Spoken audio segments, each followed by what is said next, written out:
ہم لوگ ایک مرتبہ بھی یہ خیال ہوا، نشاد بھائی ہمارے یہاں آتے ہیں مجلس میں، ڈاکٹر عباد الرحمان نشاد، ہمیں ان کو خیال ہوا کہ 3 دن ہم رائے پور گزاریں گے. خانقاہ میں اتنا ذکر ہوا اور ایسی تواضع اور عاجزی انکساری کا انہوں نے ایسا ماحول بنا دیا، اور دین والوں کی عظمت. آپ سہارنپور رائے پور سے وابستہ لوگوں کو دیکھیں گے کہ دینی شک دیکھنے والوں کے لیے وہ بچھے جاتے ہیں. ایسی عظمت انہوں نے دلوں میں پیدا کر دی ہے، دین والوں کی قدر منزلت. عام لوگوں میں بھی اس خانقاہ نے دور دور تک اللہ کے نام کا غلغلہ مچا دیا. وہاں جائے گا آدمی، ابھی بھی حال ہے، ایسا لگتا ہے جیسے پتے ابھی ذکر کر رہے ہیں، اور جی چاہتا ہے کہ اللہ کا نام لیا جائے وہاں جا کے. ہر آدمی، یہ نہیں ہم، ہر عامی آدمی کو بھی احساس ہوتا ہے، ہم جیسے لوگوں کو بھی. تو وہ 3 دن کے لیے ہم لوگ گئے. نیا مہمان خانہ بنا ہے، اس میں ذرا اے سی وغیرہ لگا ہوا تھا، تو وہاں کا انتظام کر دیا. وہاں کے ذمہ دار بیچارے تعلق رکھتے ہیں منشی عتیق صاحب.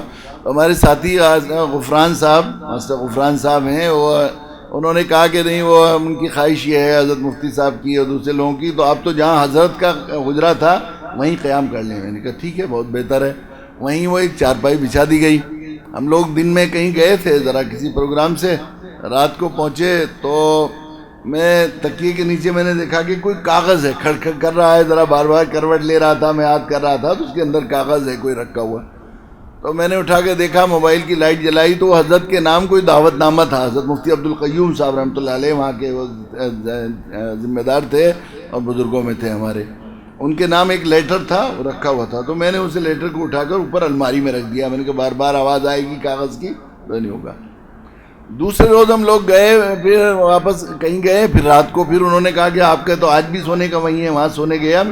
ساتھی ہمارے چلے گئے لٹا کر مجھے، تو میں نے دیکھا کہ پاؤں کی طرف کچھ کھڑ کھڑ کر رہا ہے چادر کے نیچے، جیسے کوئی کاغذ ہے. تو میں ایک دم جلدی سے اچھل کے اٹھ گیا کہ ان پر مفتی صاحب کا نام ہوگا، اللہ کا نام ہو سکتا ہے. وہ سرانہ پائتی اور پائتی بعض مسحری ہوتی ہیں جن کا وہ نہیں ہوتا، تو شاید ادھر وہ کوئی خط آج بھی رکھا ہوا ہو.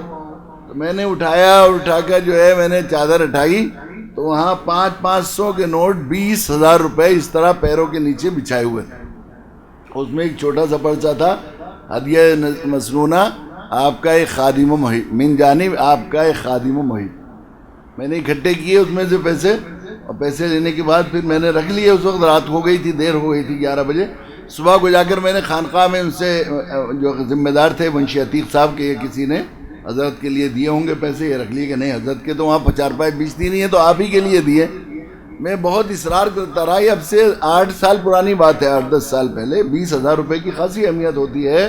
مگر ان کے یہاں بھی ایسی استغنا، حضرت نے جو مزاج بنایا تھا استغنا اور دنیا سے جو ہے منہ موڑنے کا، کہ بار بار میں کوشش کرتا رہا کہ نہیں یہیں کے لیے ہوں گے حضرت کے، نہیں حضرت کے یہاں کیوں ہوتے ہیں، تو آپ کے لیے ہدیہ ہے، کسی نے ڈالے ہیں ہدیہ دیے.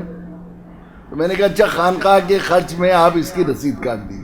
بہت اصرار سے اور جو ہے وہ رسید کے لیے تیار ہوں.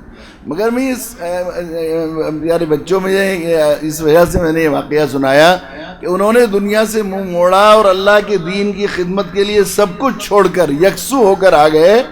تو ان کے غلاموں کے قدموں کے نوچے لوگ پیسے 20,000 روپے ڈال کر جاتے ہیں.